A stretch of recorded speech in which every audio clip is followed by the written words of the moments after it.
नमस्कार दोस्त, तो हम सभी जुड़ चुके हैं आपके अपने channel math bye Pintu sir MJ से। दोस्त, इस क्लास में हम लोग समांतर श्रेणी के कुछ क्वेश्चनों को देखेंगे।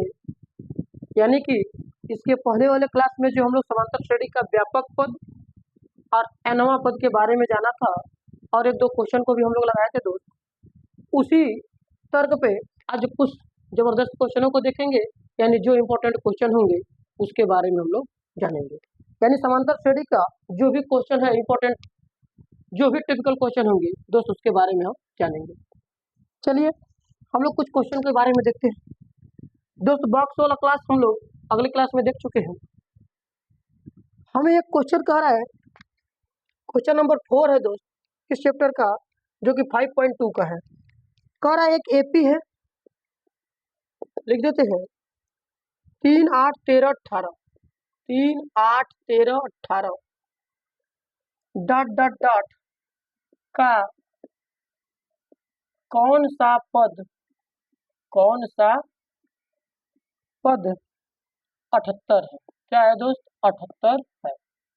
क्वेश्चन हमसे कह रहा है कि कोई समांतर श्रेणी है जो 3, 8, 13, 18 डॉट डॉट डॉट इसी तरह बढ़ रही है, इसका कौन सा पद 78 होगा। यानी 78 इसके कितने नंबर पद पर आएगा। क्लियर है दोस्त कि 78 जब हमारा इसी तरह श्रेणी बढ़ेगी तो 78 कहीं ना कहीं तो आएगा ही आएगा। हाँ सर, आएगा। तो कितने नंबर पर पड़ेगा, यानी एन की वैल्यू बतानी है। ठीक है दोस्त, ध्यान दीजिएगा, इस क्वेश्चन को लगाने के दो तरीका है और दोनों सेम एक ही है, जिसको हम लोग इसके पहले में जाने। अब बताइए, जब हमको इसके बारे में पता नहीं है कि इसका कौन सा पद होगा, यानी एन पद पूछ रहा है, एन नंबर पूछ रहा है, तो जब हमें पता नहीं है तो हम कह देते हैं कि यह नवा पद होगा। क्या कह दे दोस्त? यह नवा पद होगा। या दूसरा हम क्या कह सकते हैं, मान लीजिए हम कह रहे हैं कि श्रेणी जो 78 तो हमसे पूछ रहा है वही खत्म हो जा रही है, क्योंकि 78 ही पूछा है, उसके आगे का बात तो हमसे पूछा नहीं, बिल्कुल नहीं। तो हम कह दें कि जो 78 पद है वो जो खत्म हो जाएगा, यानी वो अंतिम पद है। कह सकते हैं कि नहीं कह सकते? कह सकते हैं। यानी जब हमें 78 से आगे जाना ही नहीं है तो हम कह दें 78 पर वो श्रेणी खत्म हो जा रही है, यानी उसको अंतिमवा पद कह दें। और यही दोस्त कॉन्सेप्ट हम लोग एनवा पद और अंतिमवा पद में जाने थे इसके पहले वाले क्लास में, कि जब श्रेणी जहां तक जा रही वही खत्म हो जा रही है, तो जहां वो खत्म हो रही वही उसका एनवा पद है और चाहे उसका अंतिमवा पद है। बिल्कुल। तो दोस्त 78 को हमें बताना है कि कौन सा पद है। तो हम पहले श्रेणी में निकाल लेते हैं। ए का मान क्या होगा? 3। डी का मान क्या होगा? Sir T2 minus T1। अगले पद से पिछले पद को घटा देंगे। T2 क्या है? 8। प्रथम पद क्या है? 3। घट जाएगा तो क्या आएगा दोस्त? 5। अब हमें पूछ रहा है कि 78 कौन सा पद है, तो हम क्या कह दें, या तो एनवा पद कह दें दोस्त, या तो अंतिमवा पद कह दें। ठीक, तो दोनों में से कोई एक। अब हम कह दे रहे हैं माना 78 एपी का अंतिम पद है। कौन सा पद दोस्त? अंतिम पद। यानी श्रेणी को हम वहीं पे खत्म कर दे रहे हैं, वहीं समाप्त कर दे रहे हैं, आगे बढ़ने की हमें जरूरत नहीं है। हमें जहां कह रहा है हम वही खत्म भी कर दे रहे हैं, यानी वो अंतिम में पड़ेगा। कहाँ पड़ेगा दोस्त? अंतिम। तो बताइए, अंतिम पद चूंकि एल बराबर फार्मूला क्या होता है? A plus N minus 1 into D. यानी जिस पद की बात करता है डी की वैल्यू ए के साथ उसमें कम होती है 1। अंतिम पद को दोस्त कहें तो एल का मान क्या होगा? 78। ए का मान क्या है? 3। एन की वैल्यू सर निकालना है, डी की वैल्यू क्या है? 5। क्लियर है? अब बताइए, 78 इधर है, उधर एन का मान निकाला, 3 तो अलग है, और जब 3 अलग है तो इसको 75 कर देंगे। 78 से 3 घटेगा तो क्या बचेगा? 75। अब ये 5 दोस्त एन में गुणा करेगा तो 5 एन माइनस के 5। क्लियर? अब हमें एन की वैल्यू बतानी है तो 5 को इधर 75 करेंगे, माइनस के साथ आएगा तो प्लस हो जाएगा, यानी 5 एन बराबर 80। अब बताइए, एन का मान जब 5 के साथ गुणा में तो 5 आएगा भाग देगा, और 80 को काटेगा तो कितने बार में कट जाएगा? 16 बार में। कई बार में दोस्त? 16 बार में। यानी क्या हम लिख सकते हैं, एन की वैल्यू कितना हो गई? 16 लिखेंगे। अतः 16वां पद, कौन सा पद? 16वां पद 78 75, 16वां पद 78 होगा। 16वां पद क्या होगा? 78 होगा। यानी क्वेश्चन में दोस्त हमको कह रहा है कि ये वाला पद कौन सा है, यानी इसका नंबरिंग पूछा है, और नंबरिंग हमें मालूम है ये नहीं है। और जब नंबरिंग मालूम नहीं है तो हमको नंबरिंग करने के लिए n की वैल्यू चाहिए, n की वैल्यू मालूम नहीं, तो हम उस n को या तो कह दे nवां पद है या तो कह दे दोस्त अंतिमवां पद। क्यों? क्योंकि जब हमको जहाँ पूछ रहा है तो हम वहीं तक जा रहे हैं, आगे हमारा कोई जरूरत ही नहीं है, आगे कोई आवश्यकता ही नहीं है, तो वहाँ पे हम जाके रुक जाएंगे और वही वाला पद ढूंढ लेंगे। क्लियर दोस्त? इसको नोट डाउन करेंगे, आप अच्छी तरीके से लिखेंगे। चलिए इसी प्रकार दोस्त क्वेश्चन 1-2 क्वेश्चन और आएंगे आपके बुक्स में, आप इसको लगाइएगा कि यदि कह रहा है कि ये वाला पद कौन सा पद है, तो आप कह दीजिएगा कि ये वाला पद अंतिम पद है चाहे nवां पद है। अब दोस्त ध्यान दीजिए, क्वेश्चन है क्वेश्चन नंबर 8, कह रहा है एक एपी में 50 पद है। कितने पद है?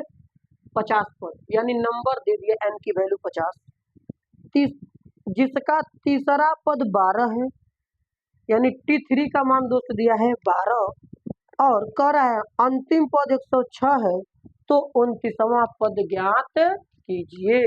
यानी कोई समांतर श्रेणी है। तो दोस्त अगर समांतर श्रेणी है तो हमको बताया गया है कि समांतर श्रेणी में प्रथम पद ए होना चाहिए और सर्वांतर डी होना चाहिए। यदि प्रथम पद ए और सर्वांतर डी मालूम हो गया तो श्रेणी का निर्माण हो जाएगा, और जब श्रेणी का निर्माण हो जाएगा तो श्रेणी का जो भी कुछ कहेगा हम निकाल लेंगे। क्लियर है? तो समांतर श्रेणी में दोस्त अगर कोई पद दिया हो चाहे निकालना हो तो पहले ए और डी की जरूरत पड़ेगी, और यदि नहीं दिया है तो आप मान लीजिए कि माना एपी का प्रथम पद बराबर ए और सर्वांतर बराबर डी, यानी प्रथम पद को हम ए बोल रहे हैं और उसके सर्वांतर को हम डी बोल रहे हैं। अब दोस्त आपको दिया क्या है वो लिख लीजिए। दिया है एपी में 50 पद है, यानी n बराबर 50, कर तीसरा पद 12 है, दोस्त T3 बराबर आपके पास है 12, अंतिम पद 106 है, यानी L की वैल्यू है 106, तो हमसे पूछा है 29वां पद, यानी T29 इक्वल टू 1। दोस्त जो क्वेश्चन में दिया है अपने लैंग्वेज लिख करके उस बात को हम सिंबल में यानी संक्षेप में मान को लिख लिया, जो पूछा है और जो दिया है। क्लियर? तो आप बताइए T29 यानी T29 का मान बताना है, तो आपको बताए कोई भी पद कहेगा तो उसमें डी की वैल्यू एक कम होती है, यानी T29 का मतलब यही है कि वो मान a + 28d का है। तो बताइए जब a + 28d का है तो a और d उसमें जरूरत है कि नहीं? बिल्कुल सर, a और d की जरूरत है। तो जब a और d की जरूरत है तो a और d को हम मान लिया, इसके मान निकालेंगे। अब बताइए दिया है n की वैल्यू और दिया है T3 की और दिया है L की, तो दोस्त आपको जो पता है आप उसी को न लेकर चलिएगा, यानी जो हमें दिया रहता है दोस्त उसी पे कैलकुलेशन को सॉल्व करते हैं और उसी को लेकर हल करना प्रारंभ करते हैं। तो चलिए हमारे पास क्या है, हमारे पास दोस्त दिया है T3 बराबर 12। अब बताइए दोस्त तीसरा पद दिया है तो तीसरा पद का कुछ ना कुछ फार्मूला होगा। हाँ सर, जिस पद की बात करता है उसमें डी की वैल्यू एक कम होती है, यानी तीसरा पद a + 2d होगा। सर बिल्कुल क्लियर है? क्लियर है। अब हमें अंतिम पद दिया है L का मान, तो बताइए अंतिम पद का फार्मूला क्या बताया गया है? L बराबर a + n - 1 × d। क्लियर? हाँ क्लियर है। अब क्या करेंगे सर, जेकर मान पता होकर मान भरना शुरू करेंगे। L बराबर 106 है तो दोस्त 106, a का मान सर पता नहीं, n का मान सर 50 दिया है, d की वैल्यू पता नहीं। और जब ये पता नहीं है दोस्त तो आप बताइए इसको सॉल्व करेंगे? बिल्कुल सॉल्व करेंगे। अब इधर हो जाएगा आपका 106 बराबर a + 50 से एक घटेगा तो कितना बचेगा दोस्त? 49, यानी a + 49d, या LHS को RHS में भेज दीजिए और RHS को LHS में दोस्त, जिससे कि समीकरण लिखने पढ़ने में आसान हो जाए। तो दोस्त आप देख रहे हैं a + 49d का मान है 106, ये हो गया समीकरण नंबर 2। अब समीकरण नंबर 1 दोस्त यहाँ बना है, यानी एक समीकरण हमारे पास यहाँ निकल के आया, एक समीकरण हमारे पास यहाँ निकल के आया। तो दोनों समीकरण को दोस्त हल करेंगे, प्रतिस्थापन विधि लगाना है प्रतिस्थापन लगा लीजिए, विलोपन लगाना है विलोपन लगा लीजिए। तो दोस्त इसमें हम विलोपन लगाना चाहेंगे तो क्या लिखेंगे? समीकरण 1 और 2 से, यानी समीकरण 1 और समीकरण 2 से क्या करेंगे? कन्वर्जन कराएंगे, यानी बात कराएंगे। तो समीकरण 1 की वैल्यू क्या है? a + 2d बराबर 12, और समीकरण 2 की वैल्यू है a + 49d बराबर 106, समीकरण नंबर 1, समीकरण नंबर 2। दोस्त देख रहे एक की वैल्यू बराबर है जबकि चिन्ह अलग नहीं है, चिन्ह भी दोनों एक ही है। यदि चिन्ह दोनों एक ही है तो दोस्त बदलना पड़ेगा, और बदलने के लिए घटाते हैं तो घटाते समय अंदर की टोटल चिन्हें बदल दी जाती है।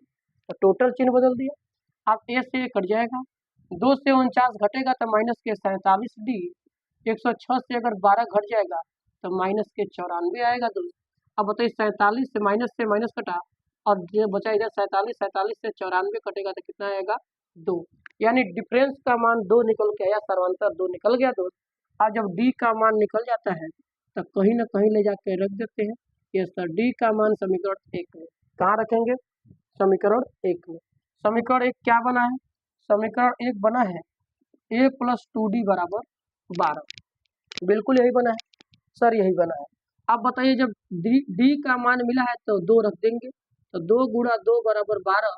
अब बताएंगे 2 दूना के 4, 4 जाके 12 से घट जाएगा तो क्या मिलेगा 8, यानी ए की मान दोस्त 8 आया और डी का मान 2 आया। दोनों मान निकल गए सर, निकल गए। और समांतर श्रेणी के मुख्य अवयव यही है दोस्तों, प्रथम पद ए और सर्वांतर डी। क्लियर। अब जब ये मान निकल गया तो बताइए अतः आपको निकालना क्या है सर, हमें निकालना है T29, यानी अतः T29 बराबर निकालिएगा तो आएगा a + 28। क्या आएगा दोस्त, a + 28d।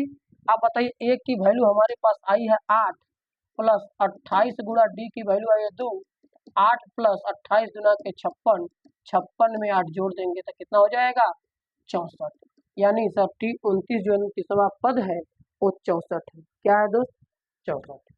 क्लियर है, क्लियर है दोस्त। ये दोस्त क्वेश्चन जो दिया है ऐसा ही क्वेश्चन का लेवल आपके एग्जाम में आता है समांतर श्रेणी के चैप्टर से। यदि दोस्त ये एग्जाम में कोई इस प्रकार का क्वेश्चन दिया तो आपको 6 नंबर का क्वेश्चन देगा, 4 से 6 नंबर, यानी ये लॉन्ग आंसर में आते हैं, शॉर्ट आंसर में नहीं आते। ठीक है, आपको समझ में आया होगा, नोट डाउन करेंगे इसको। क्लियर है दोस्त। एक क्वेश्चन बहुत ही बड़ा इंपॉर्टेंट है, इसके बारे में हम बात करेंगे। चलिए अगला क्वेश्चन के बारे में क्या बात करते हैं। अगला क्वेश्चन आपका दिया है, अगला क्वेश्चन में है करा एक किसी एपी का 17वां पद उसके 10वें पद से 7 अधिक है तो उसका सर्वांतर बताओ। दोस्त ये क्वेश्चन 2 नंबर में आता है, यानी इस प्रकार के पैटर्न के क्वेश्चन कितने नंबर के आते हैं, 2 नंबर के। इस क्वेश्चन का नंबर है 10 नंबर। क्वेश्चन नंबर 10 है दोस्त, किसी एपी का 17वां पद उसके 10वें पद से 7 अधिक, यानी कोई समांतर श्रेणी है उसका 17वां पद। तो सर कोई भी समांतर श्रेणी होगी तो बिना ए और डी का कुछ नहीं निकलेगा। हाँ सर, बिल्कुल नहीं निकलेगा। और जब नहीं होगा दोस्तों दोनों को मान लीजिएगा, माना प्रथम पद ए और सर्वांतर को क्या माना डी, यानी जो समांतर श्रेणी है एपी का प्रथम पद वो ए है, प्रथम पद ए है और सर्वांतर डी है। दोस्तों क्वेश्चन में कहा क्या है, शर्त के अनुसार काम करिए, शर्त अनुसार या प्रश्नानुसार कह रहा है एपी का 17वां पद, किसकी बात कर रहा है दोस्त, 17वां पद। जिसका बात करेगा उसको एलएचएस में रखिएगा और जिससे बात करेगा उसको आरएचएस में करके तुलना कर लीजिएगा। तुलना का मतलब बराबर। 17वां पद उसके 10वें पद से 7 अधिक है, यानी जो 17वें पद की तुलना हो रही है उसके 10वें से 7 अधिक है। अधिक का मतलब दोस्त जोड़ देंगे। तो कह रहा है इसका सर्वांतर ज्ञात कीजिए। अब बताइए दोस्त जब ये 17वां पद है तो 17वां पद का फार्मूला क्या होगा, a + 16d। 10वां पद कह रहा था, 10वां पद का फार्मूला क्या होगा, a + 9d प्लस के 7। अब बताइए a से a कट जाएगा सर, बिल्कुल कट जाएगा। इधर बचा 16d, उधर बचा 9d, 16d से 9d आके घट जाएगा तो कितना d बचेगा 7d, 7d = 7। तो दोस्त 7 से 7 भी कट जाएगा तो क्या d की वैल्यू 1 निकल के आएगी, बिल्कुल सर d की वैल्यू 1 होगी। यानी समांतर श्रेणी का जो सर्वांतर था वो प्लस का 1 था। क्लियर है, उम्मीद है कि समझ में आया होगा दोस्त। ऐसे प्रश्न आपको ओएमआर सीट पे भी देखने को मिलते हैं, यानी ओएमआर सीट पे जो 1 नंबर के प्रश्न आते हैं दोस्त वहाँ भी एक प्रश्न आता है। तो आप घबराना नहीं है कि सर कहा क्या है, क्या ओएमआर सीट पर है तो हल्का क्वेश्चन नहीं, हल्का नहीं है, थोड़ा सा कैलकुलेटिव होगा, पैटर्न बहुत ईजी होगा।